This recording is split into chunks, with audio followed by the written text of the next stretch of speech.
সুপ্রিয় দর্শক, জীবন চলার জন্য মানুষের অনেক কিছু দরকার হয়। মানুষ কেউ ইমারত অট্টালিকায় বসবাস করে, কেউ মাটির ঘরে বসবাস করে, কিন্তু আমরা আজকে আপনাদেরকে এমন একটি বিষয় দেখাতে চাই যেখানে আসলে মানুষ এমন একটি স্থানে বসবাস করছে, তাদের এখানে না আছে অট্টালিকা, না আছে ইমারত, শুধুমাত্র একটা ছাউনির নিচে কিন্তু তারা তাদের জীবনের প্রতিটি মুহূর্ত এখানে তারা ব্যয় করছে। তাদের একটি শিশুর শুরু এবং তার যেই শিশুর কৈশোর এবং যৌবনকাল এবং বৃদ্ধ কোথায় তারা কাটাবে সেটা কিন্তু তারা নিশ্চিত নয়।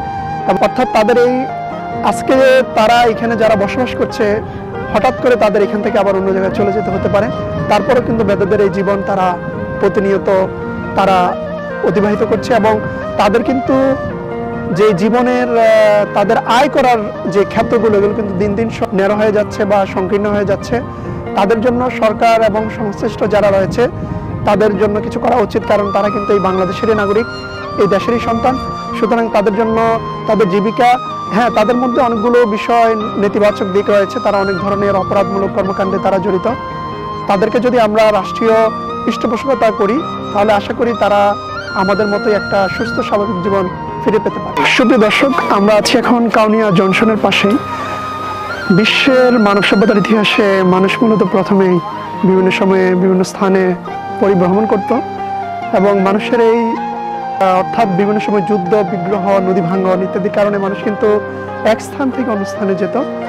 আধুনিক কালেও এখনো পাওয়া যায় এই যে বেদেদের যে জীবন, এটা কিন্তু আসলে খুবই মানবতার জীবন যাপন তারা করছে এবং রংপুর বিভাগে বিভিন্ন জায়গায় আমরা কিন্তু এই বেদেদের দেখতে পাই।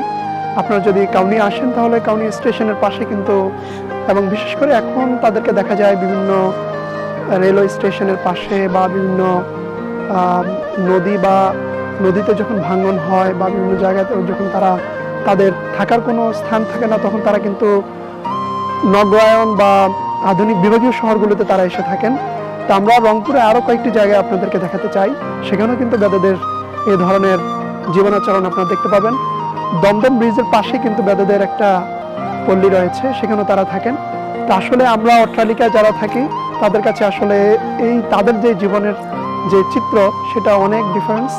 তা আমরা তাদের এই জীবনাচরণ থেকে অনেক কিছু শেখার আছে। তারা কিন্তু প্রতিনিয়ত প্রতিকূল পরিস্থিতির সাথে মানিয়ে তারা তাদের জীবনকে সামনের দিকে এগিয়ে নিয়ে যাচ্ছে। তো আমাদের সাথেই থাকুন, আমরা এই সকল বিষয়ে আরও বিভিন্ন বিষয়গুলো তুলে ধরবো। সবাইকে ধন্যবাদ জানিয়ে এখানে শেষ করছি।